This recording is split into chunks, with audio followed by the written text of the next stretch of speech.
चैतन्य महाप्रभु के रूप पर सार्वभौम भट्टाचार्य आसक्त हो गए। ये बात जब यहां अमर और संतोष ने सुनी बंगाल में,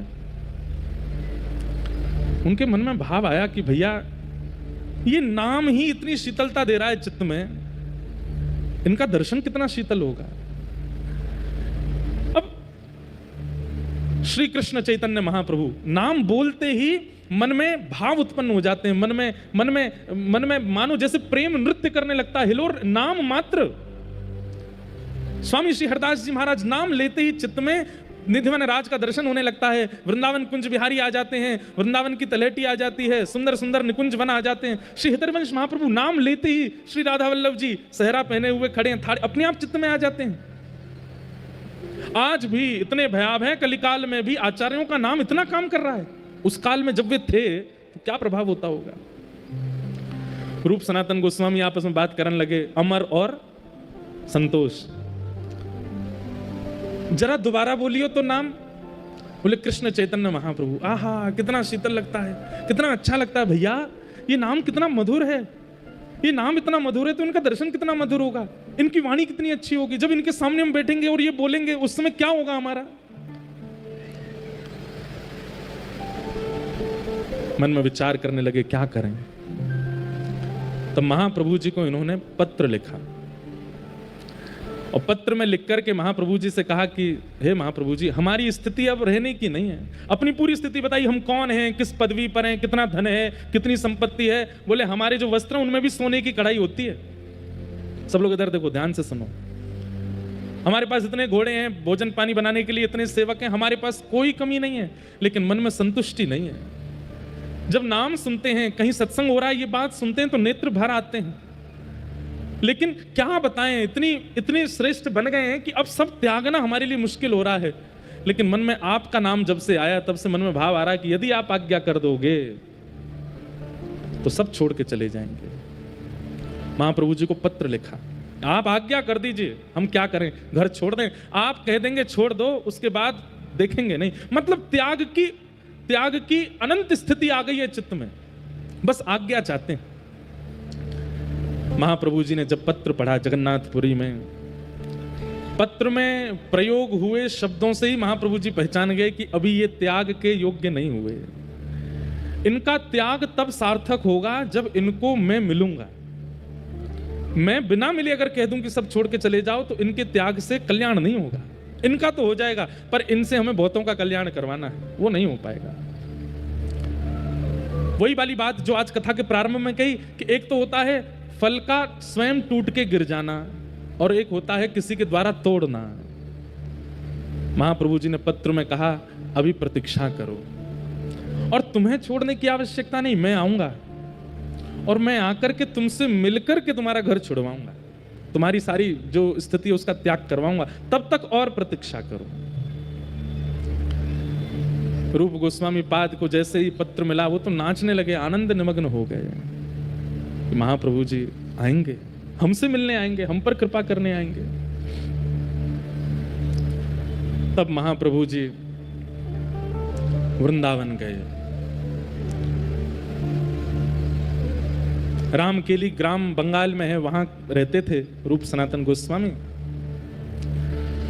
लेकिन वृंदावन गए महाप्रभु जी। और श्री वृंदावन में इमली तला दर्शन किया है, सेवा कुंज के पास में इमली तला है। कहते हैं कि वो वृक्ष स्वयं हमारे प्रिया प्रियतम ने एक साथ द्वापर युग में ही लगायो। और उसके लिए कई लोगों ने जैसे ही महाप्रभु जी वहां पहुंचे बैठ गए वृक्ष। तब वृंदावन प्रकट नहीं हुआ था, वृंदावन सघन वन था। वृंदावन में अभी रास्ते भी नहीं बने हैं। वृंदावन केवल दो पहचान थी वृंदावन की, एक श्री यमुना जी, दूसरे गिरिराज जी। इनके बीच में जो समाहित है वो वृंदावन है। उस समय महाप्रभु जी वृंदावन आए और यमुना के तट चलते चलते चलते चलते चलते जैसे ही सुगंधी आई रज की, समझ गए महाप्रभु जी यही है वो वृंदावन।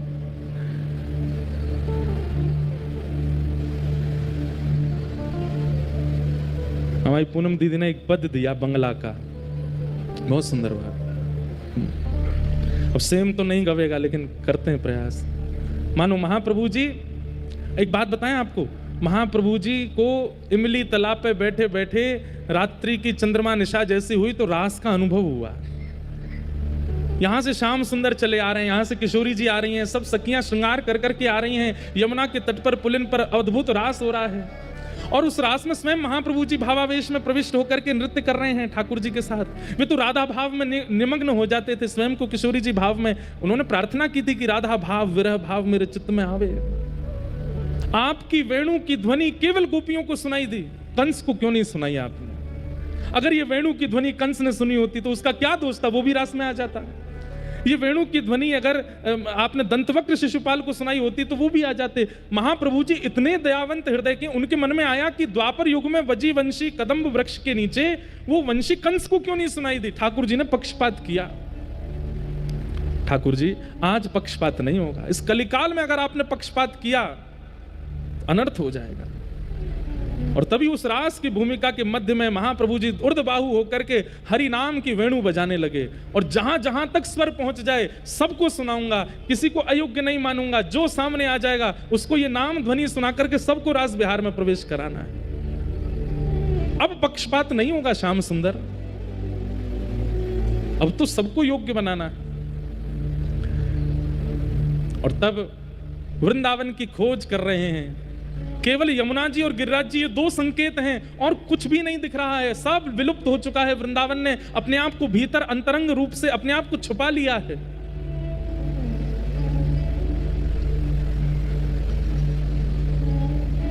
देखो देखो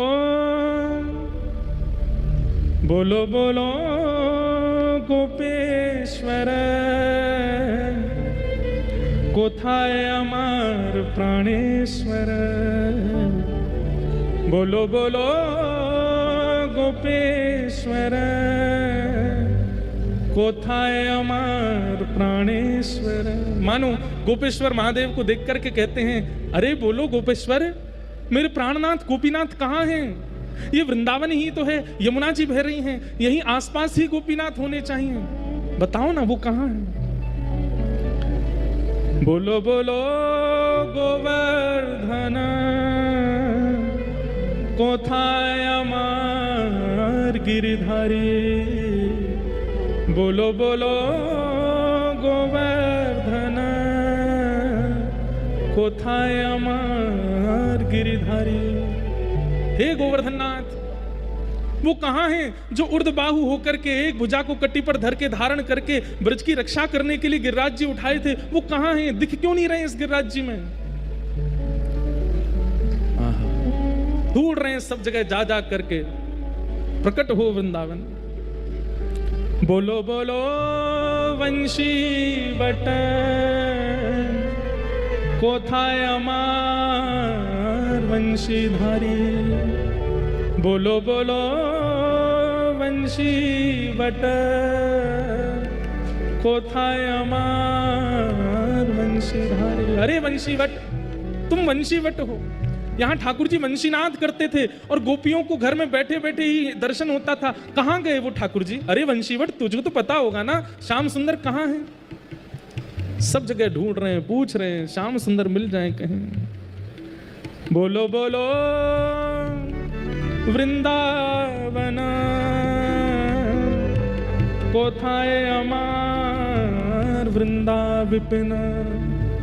बोलो बोलो वृंदावन, कोथाय अमर वृंदा विपिन।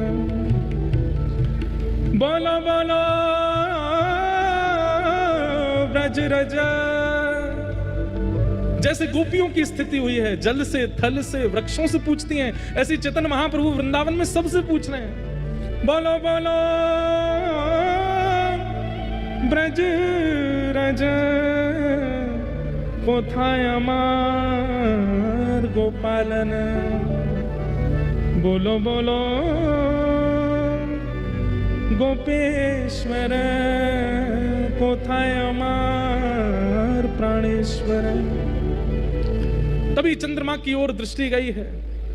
अरे शरद चंद्रमा, तुम ही प्रकट हुए थे। तब शुकाचार्य जी कहते हैं, भगवान पिता रात्रि शरदोत्फुल्ल मल्लिका विक्षरंतुम मनश्चक्रे योग मायाम उपाश्रिता। आज तुम प्रकट हुए हो, लेकिन ये वृंदावन सूना क्यों पड़ा है? बोलो बोलो शरद चंद्र कोथाय अमार राधा रमण। बोलो बोलो शरद चंद्र कोथाय अमार राधा रमण। ढूंढ रहे हैं, कहां है वृंदावन? रोते हैं, बिलखते हैं, भावावेश में आ जाते हैं। अरे सामान्य ब्रजवासी जिसको पोखर तालाब समझते हैं, महाप्रभु जी कहते हैं निकलो बाहर, ये पोखर नहीं है, ये राधा कुंड है। ये किशोरी जी के द्वारा, किशोरी जी के मनोभाव के लिए श्री कृष्ण ने प्रकट किया था। ये राधा कुंड है। महाप्रभु जी स्नान करते हैं, राधा कुंड की रज लेकर के द्वादश तिलक करते हैं, वहीं नृत्य करने लग जाते हैं। अरे तब गिरिराज जी की परिक्रमा भी निर्मित नहीं थी। महाप्रभु जी भ्रमण करते हुए पूरी गिरिराज जी की परिक्रमा करते हैं, दिख जाता है कि ये गिरिराज जी हैं, यहाँ राधा कुंड है, यहाँ श्याम कुंड है, ये पूछरी के लौटा है, यहाँ ठाकुर जी की छठी उत्सव हुआ, ये जतिपुरा है। महाप्रभु जी के हृदय में विरह वेदना हो गई, लेकिन माता सच्ची की आज्ञा है कि जगन्नाथपुरी में निवास करना है।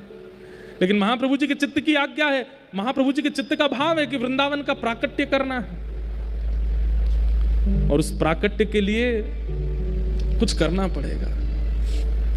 तभी महाप्रभु जी को याद आया कि कुछ पत्र आए थे मेरे पास, और उन पत्रों में 2 भाइयों के पत्र हैं। कौन हैं दोनों? बोले एक का नाम अमर है, एक का नाम संतोष है, चलो वहीं चलते हैं।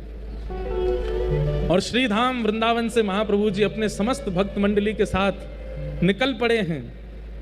कहां? यहां रामकेली गांव जो कि बंगाल में है, और वहां महाप्रभु जी पहुंच गए। जैसे ही महाप्रभु जी पहुंचे, उत्ताल नृत्य कर रहे हैं, सब महामंत्र के साथ नृत्य कर रहे हैं, गा रहे हैं, हरे कृष्ण कृष्ण कृष्ण हरे हरे, हरे राम राम राम हरे हरे। और ये ध्वनि जैसे ही पहुंची है संतोष और अमर के कानों में, मानो जैसे गोपियां कृष्ण वंशी नाद सुनकर के दौड़ पड़ी थी अपने घरों से, ऐसे ही ये महामंत्र की ध्वनि सुन, इनको नहीं पता है कि महाप्रभु जी आ रहे हैं, लेकिन उस नाम ने मानो जैसे कान में क्लीम शब्द कह दिया हो, अरे रूप, अरे सनातन, जल्दी चलो, महाप्रभु जी आ गए, जिनकी तुम प्रतीक्षा कर रहे हो वो सामने आ गए हैं।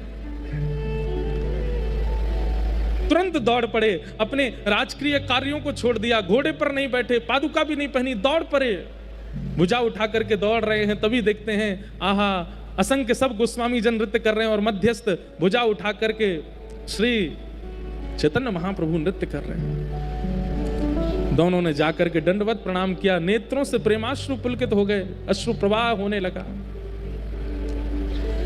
महाप्रभु जी के चरणों में वंदन करके कहे, बोले प्रभु अब कृपा करो, अब अनुग्रह करो, अब नहीं रहना है, अब नहीं यहां बस सकते हम। महाप्रभु जी बोले, राम के लिए आने की और कोई योजना नहीं है, तुम्हारे लिए ही आए हैं हम, तुम दोनों को ही स्वीकार करने के लिए आए हैं। अब सब छोड़ करके जाना है और श्री वृंदावन का प्राकट्य करना है।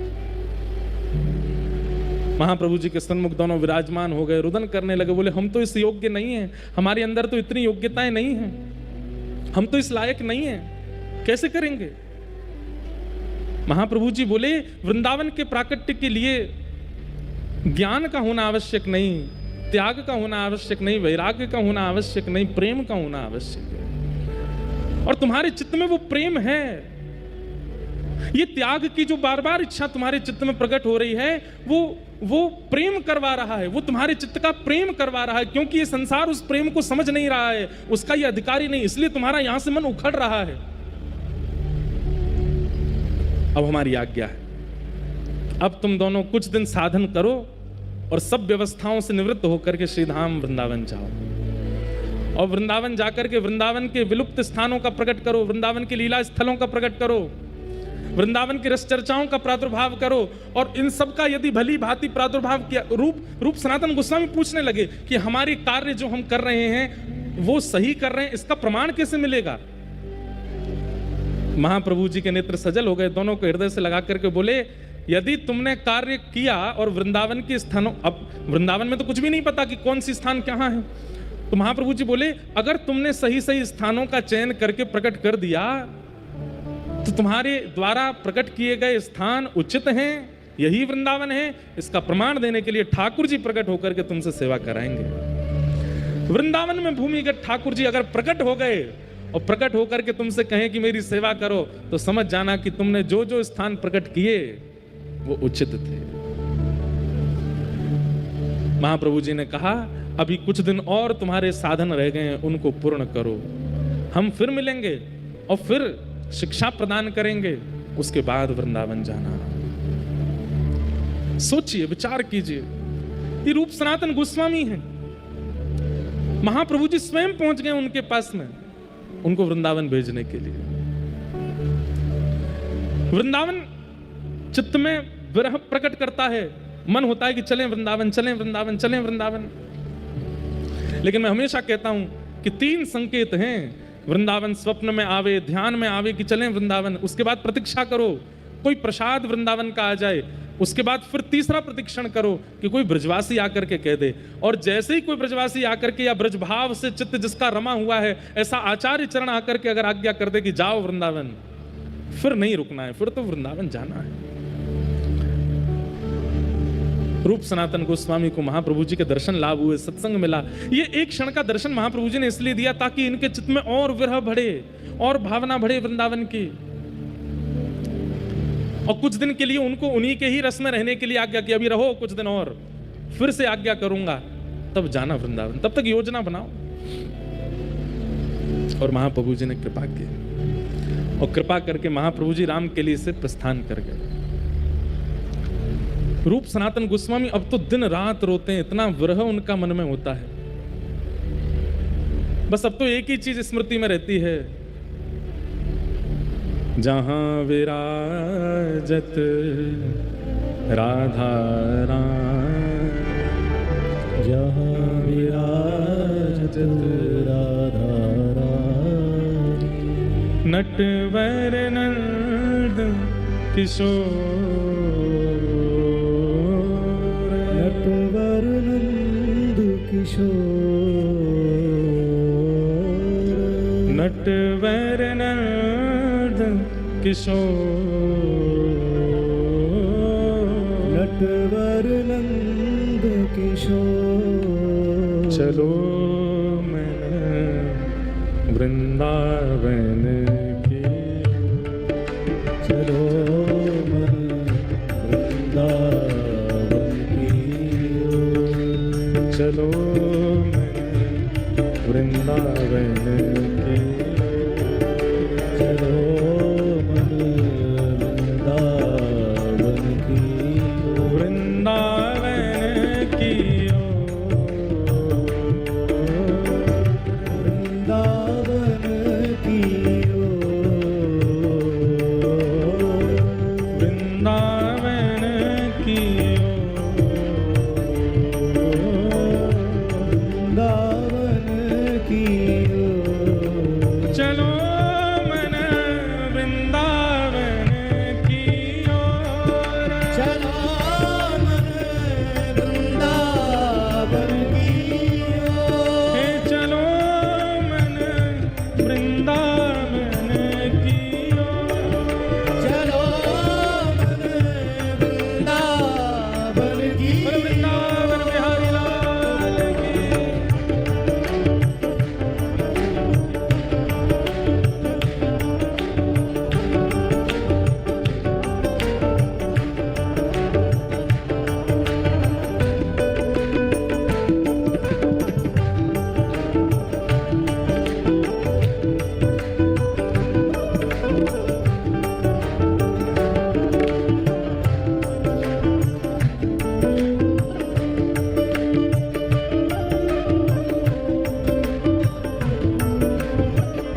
निर्तत नंद किशोर,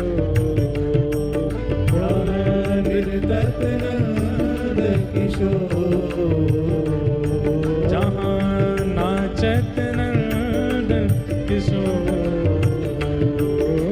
यहाँ नाचत नंद किशोर। हे चलो मन वृंदावन की ओर, चलो मन वृंदावन की ओर, हे चलो मन वृंदावन की ओर, चलो मन वृंदावन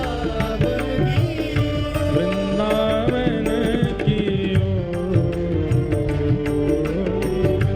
वृंदावन की ओर, वृंदावन की ओर, वृंदावन की वृंदावन की ओर। हे चलो मन वृंदावन की ओर, चलो मन वृंदावन की ओर, हे चलो मन वृंदावन की ओर, चलो मन वृंदावन की ओर। घर घर तुलसी ठाकुर से, घर घर तुलसी ठाकुर सेवा, घर घर तुलसी ठाकुर सेवा, घर घर तुलसी ठाकुर सेवा। ओ दर्शन दे चित चोर, दर्शन दे चित चोर, दर्शन दे चित चोर, दर्शन दे चित चोर। हे चलो मन वृंदावन की ओर, चलो मन वृंदावन की ओर, हे चलो मन वृंदावन की ओर, चलो मन वृंदावन की हे वृंदावन वृंदावन श्री वृंदावन वृंदावन वृंदावन रहो रे, वृंदावन वृंदावन वृंदावन श्री वृंदावन की गलियों में राधे राधे कहो रे, वृंदावन की गलियों में राधे राधे कहो रे। जय जय श्री राधे जय जय श्री राधे।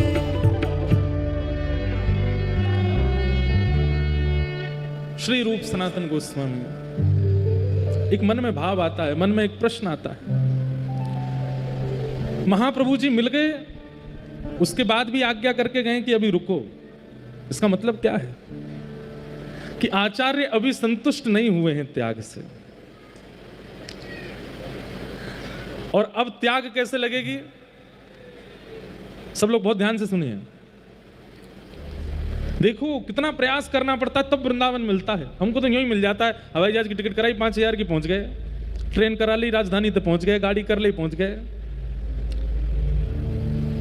और जिनके ठाकुरों के दर्शन करते हैं, गोविंद देव, गोपीनाथ, मदन मोहन, वृंदावन बिहारी लाल, वो ऐसे नहीं आए हैं। महाप्रभु जी ने विचार किया कि इन्होंने जब पत्र लिखा था तो पत्र में पहले अपना परिचय दिया, तो उसमें बताया हम इतने धनवान हैं, हम ऐसे राजा के यहाँ राजकोष में हैं, आदि आदि सब। बोले कि ये पदेशना, इसका निवृत्त होना आवश्यक है। और महाप्रभु जी को पता था कि ये होगा। अब महाप्रभु जी के दर्शन तो हो गए। अब महाप्रभु जी जैसे ही गए दर्शन देकर के, अब रूप सनातन गोस्वामी को वो जहां देखते हैं उनको महाप्रभु जी की याद आती है। उनकी मुस्कान कैसी, उनके शब्द कैसे थे, उनके नेत्र कैसे थे, उनकी अवस्था कैसी थी, चाल कैसी थी, नृत्य कैसा था, कीर्तन कैसा था।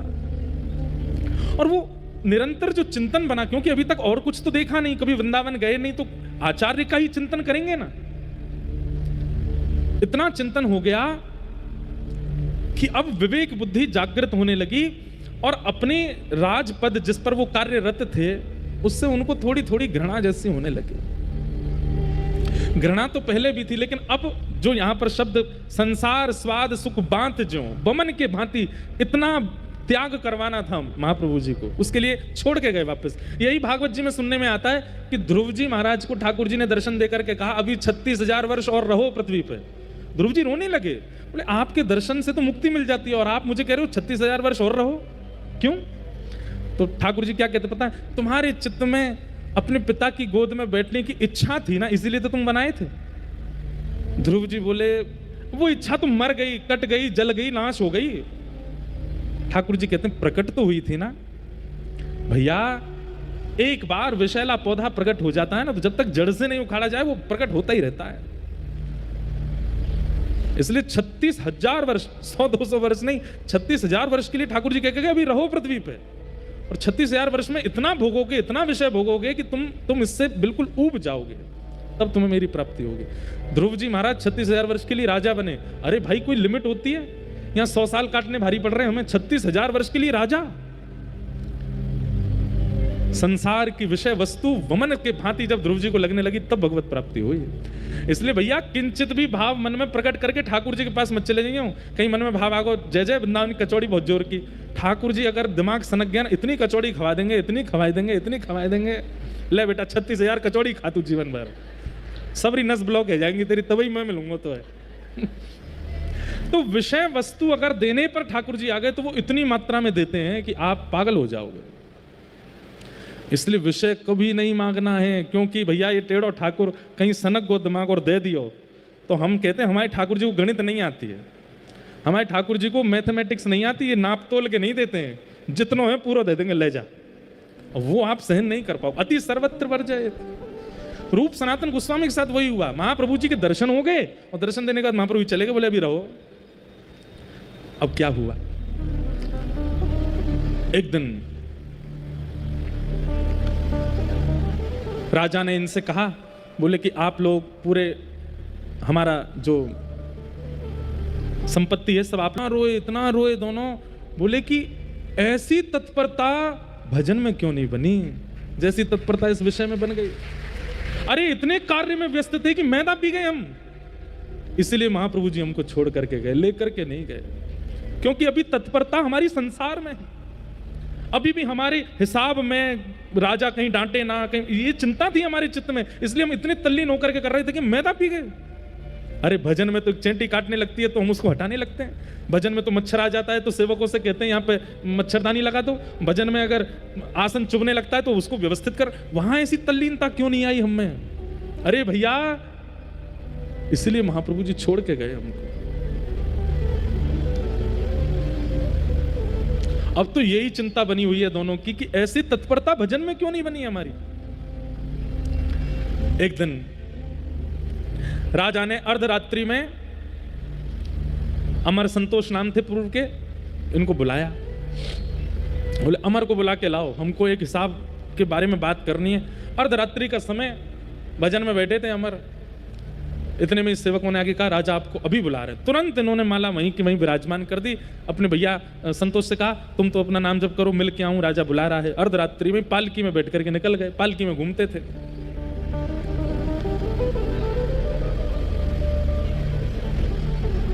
जैसे ही निकले वर्षा हो रही थी, पानी भरा था, लेकिन ये तो महाराज हैं तो पालकी में बैठ के जा रहे हैं, बेचारे कहार वर्षा में भीगते चप चप करते लेके जा रहे हैं इनको। इतने में ही एक घर पड़ा और उस घर के सामने से जैसी पालकी निकली तो पैरों की आवाज जल पे चलने की हो रही थी, तो भीतर सोए आदमी ने अपनी पत्नी से कहा अरे द्वार खोल, कहीं अपने रिश्तेदार तो नहीं आए। पत्नी बोली नहीं नहीं रिश्तेदार नहीं। बोले पैरों की आवाज तो आ रही है। तो पत्नी बोली कुत्ता होगा, कुत्ता घूम रहा होगा बाहर। अरे देख तो ले कहीं कुत्ता नहीं हुआ तो। बोले नहीं तो चोर होगा, रात में कहीं चोरी करने जा रहा होगा। अरे एक बार देख तो ले। बोले और ज्यादा से ज्यादा क्या होगा, कोई राजा का दूत होगा। ये बात अमर ने पालकी में बैठे बैठे सुन ली। बोले इन तीन के अलावा कोई नहीं हो सकता इतनी रात में बारिश में, या तो कुत्ता होगा या चोर होगा, कोई राजा का दूत होगा। बोले मतलब हमारी तुलना कुत्ते और चोर के बीच में है। हम जिस अपनी गरिमा महिमा को कहीं ना कहीं कुछ समझ बैठे हैं और इतनी वर्षा में भी कहारों को लगा करके पालकी में बैठ के जा रहे हैं, वहां ये सामान्य से घर के लोग हमको चोर और कुत्तों के बीच में तोल रहे हैं। राजा से मिलने तो गए लेकिन मन नहीं लगा, वही चीज दिमाग में चलती रही। लौट करके वापस आए और संतोष के पास जाके, भैया हम लोग कुत्ते के समान हैं। अरे एक जगह ऐसी बात हो गई, कुत्ता है या तो चोर है या राजा का कोई दूत है। बोले मैं तब से चिंता में हूं कि हम जीवन भर जिसका मान यश प्रतिष्ठा का भाव रखते रहे चित्त में, वहां हमको चोर और कुत्तों के बीच में गिन लिया गया। संतोष यानी कि रूप गोस्वामी वो बोले, भैया सही तो कहा, कुत्ता भी तो ऐसा ही होता है। उसको चाहे झूठा मिल जाए, चाहे कूटा मिल जाए, चाहे कैसा भी मिल जाए, वो भोजन के लिए किसी के भी द्वार पे चला जाता है। राजदूत भी तो यही करता है। और चोर भी तो यही करता है। वो ये नहीं विचार करता कौन छोटा कौन बड़ा, कौन धनवान कौन निर्धन, कौन के घर में कैसी परिस्थिति, सबके घर से चोरी कर लेता है। हम लोग भी तो वही करते हैं। राजदूत हैं, कर लेने के लिए जाते हैं, कुछ विचार नहीं करते, सबसे कर लेते हैं। उसी समय अमर सनातन गोस्वामी उन्होंने कहा अब नहीं, बस अब हो गया। इसीलिए महाप्रभु जी हमको छोड़ करके चले गए, स्वीकार नहीं किया। मैं रुकता हूं, ये परिवार सब इतना विस्तृत कर दिया है, इस सबको व्यवस्थित करता हूं, तू अभी निकल, इसी वक्त निकल जा, अब नहीं रहना यहां पर। अब जीवन का उद्देश्य जो महाप्रभु जी कह के गए वृंदावन जाना है, उनसे आज्ञा ले तू जा करके, अब नहीं रहना भैया, अब हो गया बस। तुझे डर तो नहीं, तुझे भय तो नहीं कि राजा कुछ कहेगा? बोले मुझे बिल्कुल भय नहीं है। तुझे इस बात का भय तो नहीं पीछे से संपत्ति का? बोले बिल्कुल नहीं। बोले अब तरीका, अब बिल्कुल सही समय, अभी निकल। और उसी समय संतोष निकल गए घर से। ये 2 ठोकरें चाहते थे महाप्रभु जी की इनको लगे, उसके बाद ये पूर्ण त्याग होगा। फिर ये पूछेंगे नहीं पत्र भेज करके कि जाएं कि नहीं, ये चले ही जाएंगे। ये भी पूछ रहे हैं कि जाएं कि नहीं जाएं। निकल गए। और संतोष ने पूछा, कहीं से पता लगाया कहां है महाप्रभु जी, तो पता चला प्रयागराज में। वृंदावन से जा रहे हैं पुरी की ओर, पहुंच गए प्रयागराज और वहीं त्रिवेणी संगम पर महाप्रभु जी मिल गए। और आज संतोष को संतोष नहीं कहा है, महाप्रभु जी देखते, अरे मेरा रूप आ गया, आओ तो। नाम सुनते ही कान खड़े हो गए। आपने मुझे क्या संबोधित किया? बोले जो तुम वास्तव में हो वो संबोधित किया। तुम श्री प्रिया जी की रूप मंजरी हो। पहले मुझे संतोष दिखा था, आज मुझे रूप दिखा है, आओ। तुरंत निमग्न हो गए, चरणों में जाके बेहोश हो गए रूप गोस्वामी। हृदय से लगा लिया महाप्रभु जी ने। भैया ये आचार्य चरणों की सोच कैसी होती है, हम कहां कब समझेंगे उनके भाव को। वो डांट भी रहे ना तो उसमें कोई हित सोचा होगा हमारे लिए। वो छोड़ भी रहे ना, वो लताड़ भी रहे ना, वो कभी मार भी रहे ना, तो समझो कि कुछ सोच रहे हैं हमारे लिए अच्छा, इसलिए कर रहे हैं ऐसा। आजकल की गुरु परंपरा तो विलग है, हमारे अनुसार गुरु जी व्यवहार करो हमारे साथ। अब रूप बनकर के आए, हृदय से लगाया और बैठाया और शिक्षा प्रदान की। और महाप्रभु जी ने कहा जाओ, अब वृंदावन जाओ और उसकी चिंता मत करना, अमर भी आएगा और वो भी पहुंचेगा। तब तक तुम पहुंचो वृंदावन, और वृंदावन जाकर के अब वृंदावन के तीर्थों को खोजो, वृंदावन में रसिक जनों के भाव प्रकट करो, और तुम्हारे द्वारा तीर्थ और जो स्थान ढूंढे जाएंगे, मैंने पहले भी कहा, अगर वो उचित होंगे तो उसके प्रमाण रूप में तुमको ठाकुर जी मिलेंगे जी। और रूप गोस्वामी वृंदावन की ओर निकल पड़े। यहां पर सनातन गोस्वामी जो कि अमर हैं, जिनका नाम, वो सब व्यवस्थाएं करने में लगे हैं। बोले क्यों इतनी सारी मुद्राएं, हमारा घर चलता है। हरिराम व्यास जी अपने परिवार के लोगों को यही बात कहते हैं, वहां पद भी है कि भैया अब मैं तुम्हारे लायक नहीं हूं। वो हरिराम व्यास जो दिग्विजय करता था, जीत जीत करके धन लेकर के आता था, वो स्थिति मेरी नहीं है। अब वृंदावन के सेना की गंगा स्नान करने गए, उसी में डूब गए, और मेरी मृत्यु ही मानना, क्योंकि मैं इतना दूर चला जाऊंगा कभी दिखूंगा नहीं। मैं तेरे हाथ जोड़ूं, पैर जोड़ूं, तू ताला खोल दे। और उस व्यक्ति ने खोल दिया ताला। आधी रात में ही सनातन गोस्वामी भाग गए वहां से। और इनको पता चला कि महाप्रभु जी कहाँ हैं। तभी पता चला प्रयागराज से महाप्रभु जी काशी आए हैं। ये काशी पे प्रकाशानंद जी पर कृपा करने के लिए आए हैं, जो हम कल सुन रहे थे, जिनको प्रबोधानंद बना के भेजा। ये तुरंत काशी पहुंच गए। वहां जाकर के जैसे ही महाप्रभु जी को प्रणाम किया, महाप्रभु जी, अरे मेरा सनातन आया है, आ जाओ। उनको रूप कह करके संबोधित किया, इनको सनातन कह करके संबोधित किया। नेत्रों से अश्रुपात होने लगे। बोले आपने मेरा पूर्व नाम नहीं कहा। बोले वो तो मैं भूल गया, तेरा असली नाम तो सनातन है, तो हमारी श्री जी की मंजरी है। हृदय से लगा लिया। वहां रूप गोस्वामी को शिक्षा देकर के वृंदावन भेजा, अब यहां सनातन गोस्वामी को शिक्षा दी और शिक्षा देकर के कहा अब जाओ वृंदावन। रूप पहले ही चला गया है और मैंने और भी कुछ भावयुक्त लोगों को वृंदावन भेज दिया, वो सब तुम्हें मिलेंगे, वृंदावन जाओ।